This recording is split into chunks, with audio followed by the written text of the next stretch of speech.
Hey everyone, I'm about to leave for my grade 8 ballet exam. If you don't know anything about ballet, there are only 8 grades. So this is the final one ever. It feels really insane. I think because we've been so nervous and focused about it, we haven't actually had time to process that we're not going to be doing another one next year. And this is the end of a class that we've literally been in together. I mean, some of us started at 2, I think I started at 3 or 4. Now, this whole chapter of our lives is over, which is really insane. I think right now we're all just focused on getting the exam done. I'm obviously in my uniform.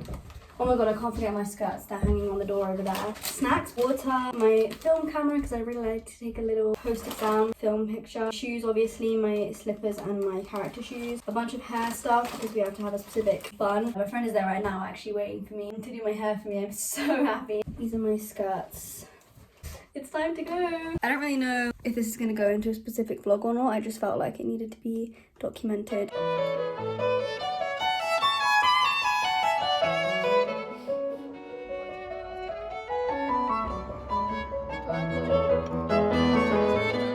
Emily came to our exam even though she did hers last week to help us with our hair. Literally just look like a tiny little girl right now. Also had to use my passport as ID because I just sent my provisional off, So after a few hours at the pub, me and my friend came back here and we just chatted for nearly another 3 hours. Honestly, I can't believe that the time has passed so quickly. It's nearly 9 o'clock. It's like 8:30 and I haven't eaten dinner and I haven't taken my hair out. I put it into a ponytail when we got to the pub because the bun just looked a little bit stupid. Good morning, everyone. Good morning, everyone. I knew I'd have to prep breakfast for today because I knew I would struggle getting up.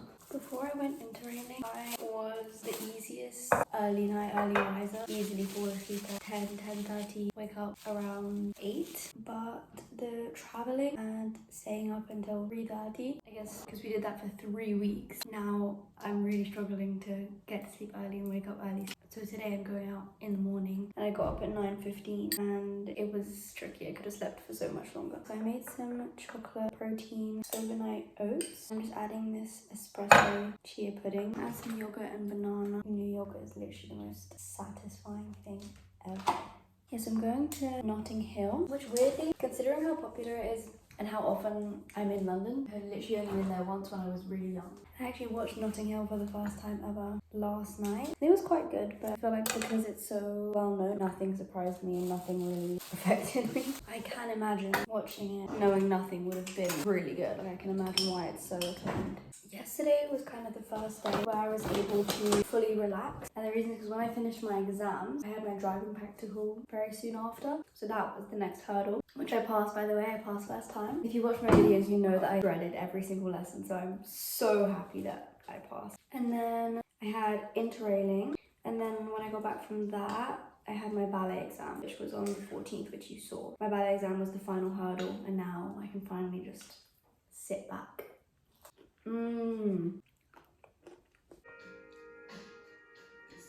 This is the first time I'm making this and it's gonna have to go on the roster for breakfast I make regularly because it's so delicious. I got a new CD the other day. Oh, I love the colour. Classic. It's got the lyric book. I don't want to do a lot of makeup because I'm gonna get quite hot.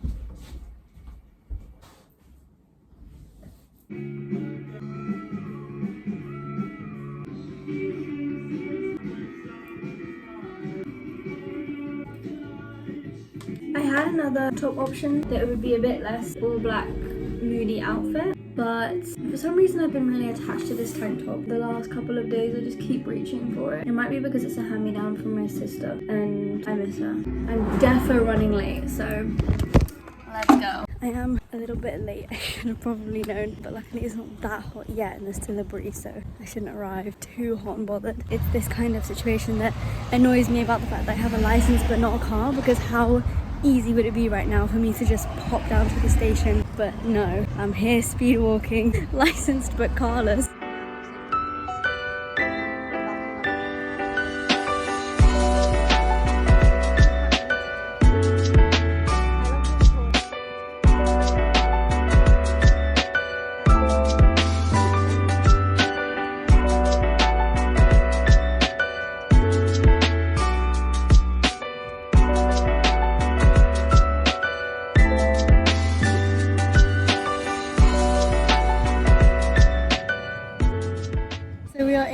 Notting Hill. We actually have had such a successful day already, and we realized that we did this last year, not last year, 2 years ago. After our GCSEs, we went shopping in Covent Garden, and we realized that we're basically recreating that post A-levels, and we didn't even do it consciously. It's so nice. We thought that it wouldn't be busy or that there wouldn't be anything on, but it's because it's Thursday. But it's not only is it a good amount of busy, but there's markets everywhere.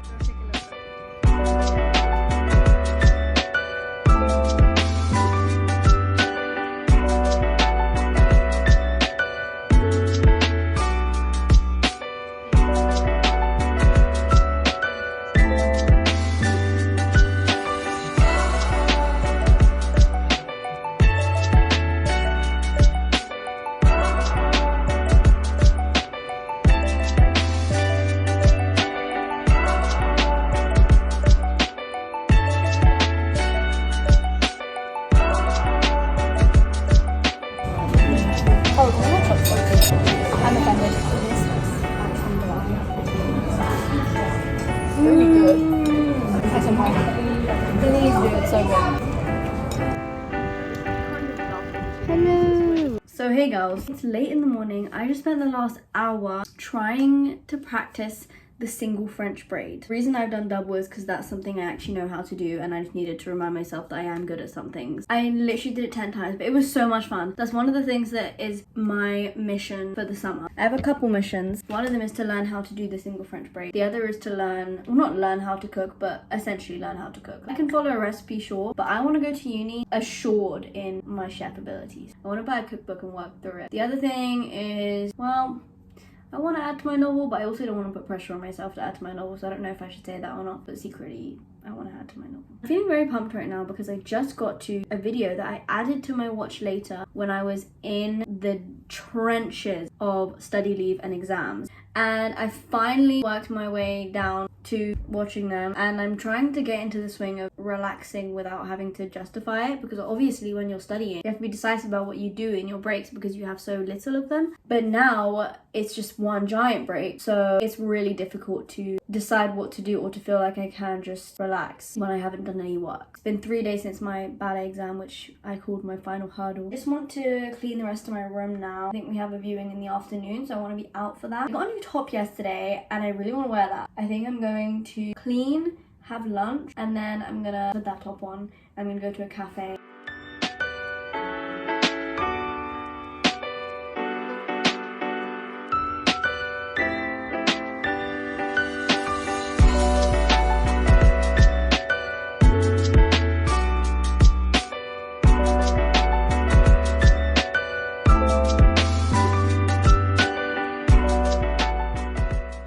We are ready to go. I am so obsessed with this top. I literally love it. I didn't even find it myself. It's so rare for me to find things in vintage stores. My friend Juliana saw this and was like, "This is so you, Elizabeth."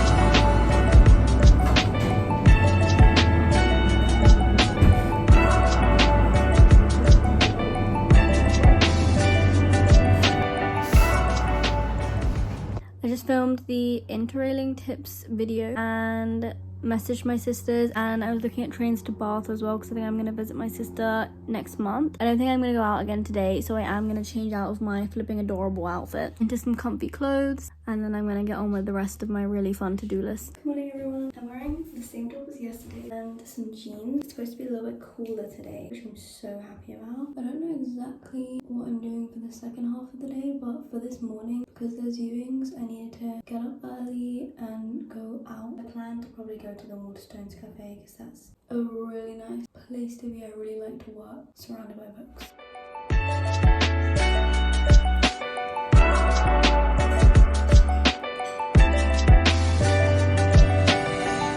I lost track of the days of the week and ended up coming just as the market was opening. I'm so happy.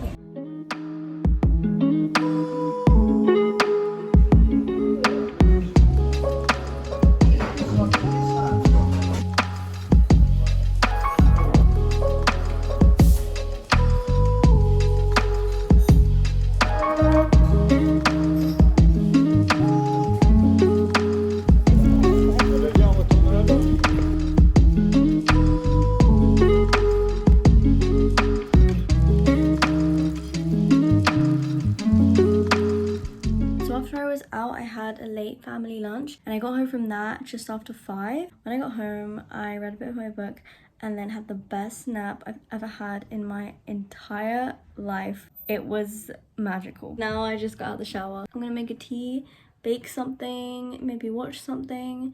Yeah.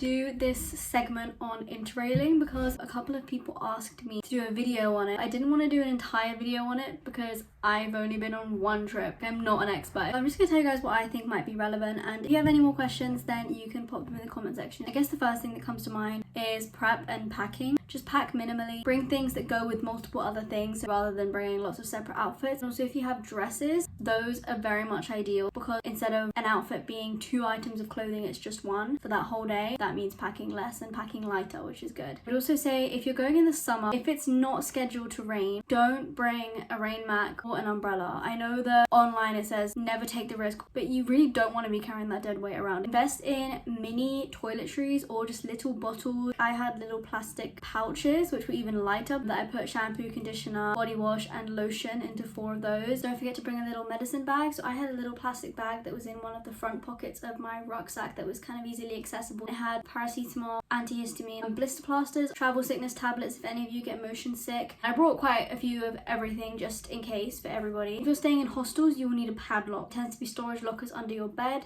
or just an area in your room. If you're leaving cash in your bag, your passport, your ID, travel insurance, important things like that, you'll feel better locking them up. I will say one thing to not bother with is a phone strap. My dad insisted that I get one and I literally didn't use it once. It was just dead weight in my bag and there was absolutely no need. And I was vlogging as well, so I literally had my hand all the way out here and nothing happened. Obviously saying that, I was also very aware of my possessions at all times. If you don't want to have that weight on your mind and you don't want to be thinking about what's going on around you, then you just have a phone strap. Carrying a big heavy water bottle is worth it. But that's the one I use on those long hot days where you're out exploring all day, or the travel days. Having a big water bottle, especially a metal one that keeps things cold, is a game changer. Next thing is packing cubes are so worth it. You can get them on Amazon. It would take me maximum 5 to 10 minutes to be ready to go again, whereas my friends who didn't have packing cubes had to fully unpack and fully repack every single time. And considering we're basically constantly moving, that would have been a massive pain in the ass. I would recommend bringing 2 microfiber towels. They dry very quickly and they're thinner and easier to pack. If you're in a hostel or an Airbnb that doesn't provide towels, you always have one.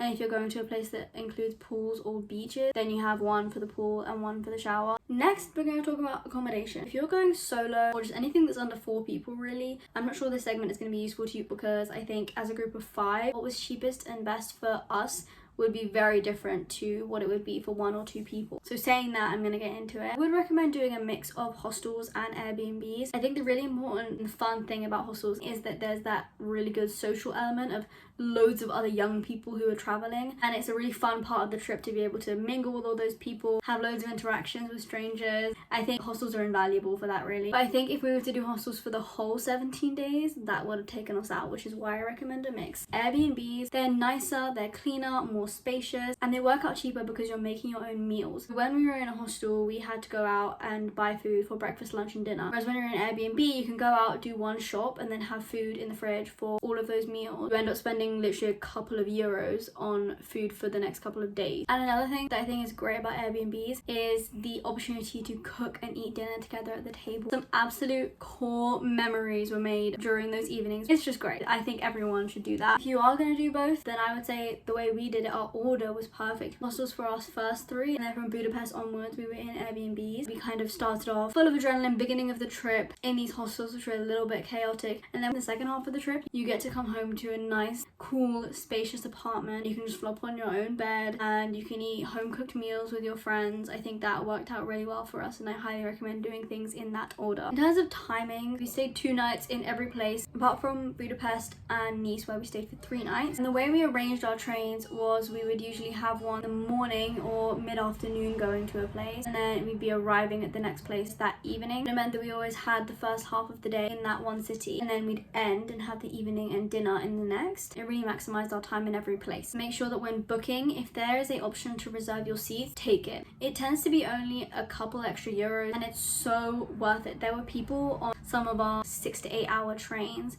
that was standing the whole time, couldn't put their bags anywhere, would not want to have been in their position. Make sure that your water bottle is full and that you have lots of snacks. You'd be surprised how exhausting sitting on your ass is for 7 hours, especially if you compare it to how much a 7-hour plane ride might drain you. Most of the 4 to 5 hour trains we were on had nothing. Make sure your water bottle is full and that you're rationing your water, don't chug it. As well as if it's a whole travel day, that you have a makeshift lunch and dinner that you can have on the train. Safety wise, no matter what time of day it is, or how nice the people you just met at the bar seem, or how statistically safe the city you're in is supposed to be, never let one person go anywhere by themselves. Even just 2 people is better than 1, because at the end of the day, you're young and you're in a foreign city. Yeah, even if it seems completely irrational to not let that person go out by themselves if they want to, you just have to override them. The final thing I'm going to mention is budget. I had a budget of 1,000 for the trip as a whole. That includes the train tickets, the accommodation and the spending. So after paying for accommodation and trains, I had 355.35 euros left, which gave me an average of about 20 euros to spend each day. It is genuinely easily doable and I didn't really feel restricted by my budget. I was just always conscious of it. Budget didn't prevent us from doing all of the activities and exploring that we wanted to do, but the only thing I would say it did restrict was food. It meant that even though we were in 7 different countries, we were just eating from the supermarkets in those 7 different countries. We didn't get to try any regional food apart from some meals that my friend's parents